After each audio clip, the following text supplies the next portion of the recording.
For RCR TV, I'm Sean Kinney, and we're hanging out today with Claus Hetting. Klaus, you're in San Francisco, I believe, about to kick off the Wi-Fi Innovation Summit tomorrow, right? Yeah, that's right.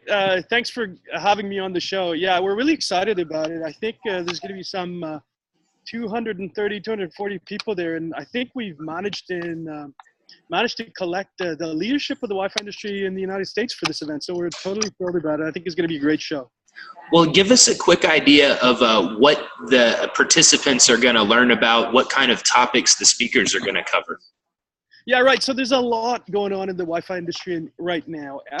We've got a program where on our first day, we're looking at all the innovative aspects of Wi-Fi. We've got a whole bunch of startups, a lot of them Silicon Valley based, but also some foreign ones. And a lot of them are working on solutions to monetize Wi-Fi, right? So the big challenge right now is there's a tremendous amount of traffic on Wi-Fi networks, but a lot of it is basically free services and so forth. So what we're looking at are solutions for how to monetize it, and there's a lot of options. And I have to say, the jury's still out on what the silver bullet is, right? But there's a lot of companies looking at ad-based models, location-based models, looking at various ways of managing very large Wi-Fi networks, also with effective portals and so on, where you can deliver this value add to consumers, for example, in retail, hospitality, and of course also in stadiums and things like that. Consumer engagement. These are a lot of the things that we're looking at on the first day. And we've also got some fantastic companies working on just basically improving the performance with new technologies like high order MIMO and things like that, just really improves the price performance ratio of Wi-Fi. And that's where Wi-Fi is really, really strong, right? We can get a tremendous amount of capacity for very few dollars, right? And that's why I think it's such a strong technology and such a strong space to be in right now.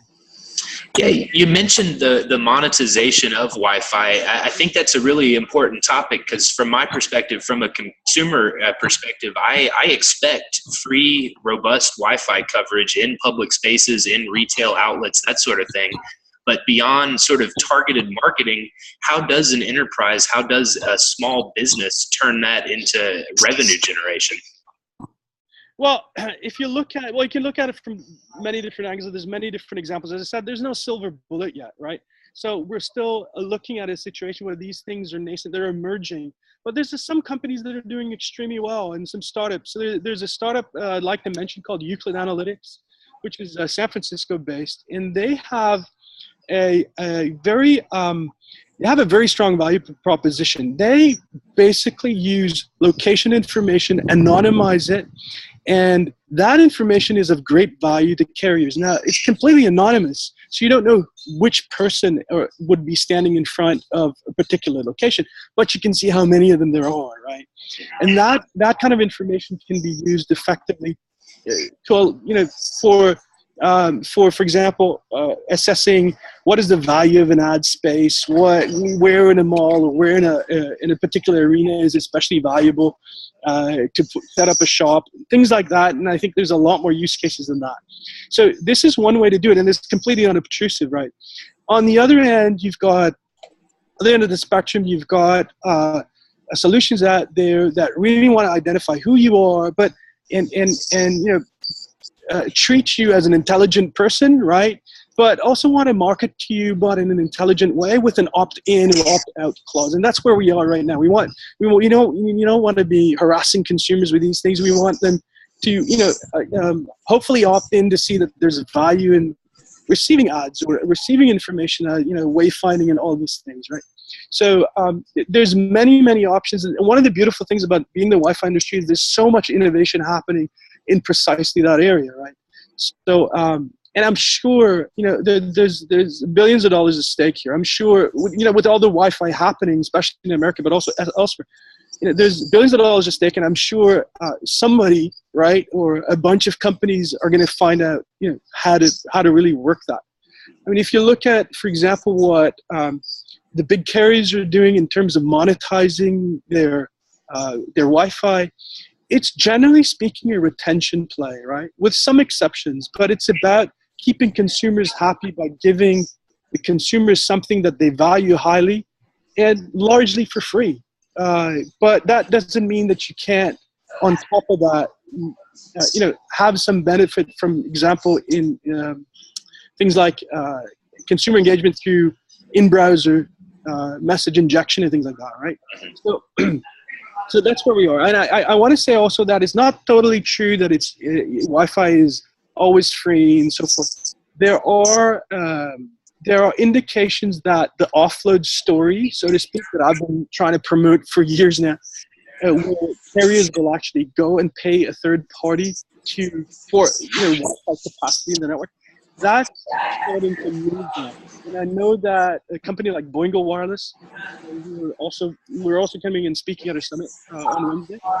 Boingo is very active in that space. I know they've struck a deal for offload, and I think we'll see a lot more of that. I think it's becoming more acceptable for big carriers, mobile carriers, to use Wi-Fi as a means of delivering capacity to consumers. Right? Yeah, absolutely. I did notice that you have a gentleman from Boingo that's going to present. They are doing some really interesting stuff, not only in the carrier Wi-Fi offload, but also in the tiered Wi-Fi, where if you just need to check your email, you just pay for a slower connection. But if you need to download a bunch of movies before you hop on a plane, you can pay for the really high-speed Wi-Fi. So it really is an interesting company to watch. Yeah, no, absolutely. It's a super good company. And I think we'll see, it's a typical example of the freemium model, right? Which works extremely well on the internet. I think we're going to see a lot more in the Wi-Fi space. That basic connectivity. I'm at this hotel in Sunnyvale, and the basic connectivity at the hotel is free. If I want a bit more and I want to stream movies and stuff, it costs money. So that freemium model is there, and I think it makes a lot of sense. And I think it keeps consumers happy, as it does on the internet. And I think we're going to see that a lot in the Wi-Fi space. So, Klaus, I keep up with your analysis at wifiinsights.com, but just kind of recap for us some of the big trends in the Wi-Fi space that you're watching in 2015. Right, okay. So I think two of the hottest things, well, let me just start maybe by mentioning Wi-Fi calling, right? Because I think somebody said somewhere in the media, I forget, it might have actually been RCR, I'm not sure. Somebody said the stampede is on, right? So the stampede to voice over Wi-Fi is definitely on. And that was all sparked by Wi-Fi calling being native to iOS 8. And I think, what is it, 8.18.3, I forgot. But it's native on the Apple iOS. And what that means is that it's a real carrier Wi-Fi calling service, right? So the carrier's been all over that, and I completely understand that. Wi-Fi calling is a beautiful and simple and elegant and cheap way of providing mobile indoor coverage. That's basically what it is. And mobile indoor coverage can be extremely difficult to achieve because the only other option pretty much is you need to, move cell towers closer to each other to get more signal indoors. And obviously that's a non-starter. That can never happen. Or small cells or something like that. And that's really difficult and expensive. So Wi-Fi calling, I think, is a given. I think, the reason why there's so much interest on it, because any carrier in the world that basically deals with Apple products, and pretty much everybody does that, will want to offer that at some point. I have no doubt about that, because it's simple, it works extremely well, it's relatively inexpensive, and it's a carrier service, right? You get your phone number on there. You can just use it like you would any telephone service on your mobile network. So that's one thing. There's a bit of controversy as well, of course, because I don't know if you've been following this, but there's some controversy regarding LTE-U, which is 4G, essentially for, well, I probably shouldn't say the Wi-Fi bands, but I should say the unlicensed bands, right? Because the unlicensed bands are such that anybody can use them in principle, right? So the mobile community, headed up by the big mobile vendors like Qualcomm, Ericsson, and so forth, they've have their eyes on this big chunk of spectrum in the 5 gigahertz band, and they'd like to do something there. And it's understandable from their point of view that this is very attractive to them, right? So, and they've designed the LTE-U, but the big question is whether can LTE-U and this version of it called LAA, or License Assist, can that in Wi-Fi peacefully coexist, right? That's really the big question. We're going to be tackling that at the summit on Wednesday. We're going to have a debate with the leaders of the industry, basically, So we're going to try to get to the bottom of that. It's a complicated issue because it has to do with, to what degree the algorithms that control access and so forth are fair on both sides, right? Mm-hmm. So Wi-Fi has been exceptionally good at coexisting with itself, right? So if LTE, as a Wi-Fi evangelist and Wi-Fi proponent, I have to say, if LTE comes in and wants to do that, it would, in my opinion, have to be as play as nicely as a Wi-Fi network next to another network Wi-Fi network would do, right? And we're not totally sure that it's going to do that. Of course, we hope that it is. And personally, I have to say, I don't know whether LTE-U, when I look at it as a business case, and it's basically a small cells business case, whether I think even if all that falls into place, whether that's really going to be a smash hit. I honestly doubt it. I think we've got the solution ready. We've got the great small cell solution. It's called Wi-Fi access points. They deliver a ton of capacity for very little money, right? So even if all this does come together, and everything works good together, I still think Wi-Fi is by far the preferred technology, and I think carriers are starting gradually to realize this. All right, and Klaus, now I'd like to ask you just one more question. This one perhaps a little more speculative than what we've covered so far, but maybe you'll indulge me and take a shot. Absolutely. 5 years from now, how are we going to use Wi-Fi? What is the network going to consist of?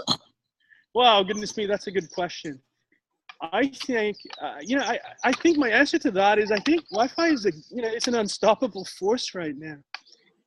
So I think we're going to see, continued growth of both public Wi-Fi. There's going to be a lot more public Wi-Fi. I think we're going to see a lot more carriers adopting it. I think we're going to see, one of the more interesting things over the recent months is the Google story with the MVNO story. It's going to be very interesting to see how that plays out because although I don't think they've said anything official about it, I think Wi-Fi is going to be a big part of that play, some sort of aggregated Wi-Fi network. I think, and I'd like to see Wi-Fi absolutely everywhere for everybody, but also there's an issue that we have to fix. And there's such a big spread of quality as far as Wi-Fi networks are concerned, right? So on one side, we've got products that can pump out, 2 gigabits of capacity to 500 access points. I mean, these products exist now. And we've got, legacy stuff that barely sort of chugs along, right? And all of this is already in place, right? So I think one of the big challenges for us in the Wi-Fi industry is to find a way to address that so you have some sort of consistent quality across Wi-Fi. But I have absolutely no question that we'll have wearables that connect to Wi-Fi networks that are aggregated in one way or another. I just heard, by the way, that the Apple Watch will connect to known Wi-Fi networks independently of whether it's tethered to your phone. And I think we're going to see a lot of that. There's a lot of stuff happening in IoT, machine to machine, and so. And I really like what Jessica Rosenworcel, the FCC commissioner, said on Friday. And she said, Wi-Fi, she said the unlicensed band is the jet fuel of innovation. I really think that's the case. I think it's a beautiful statement. Well, it sure is an exciting time to be in Wi-Fi, and we'll keep up with all of your work at Wi-Fi Insights, and we'll look for some news this week out of the Wi-Fi Innovation Summit. So Claus Hetting, thank you so much for joining us. Thank you. Pleasure to be on the show.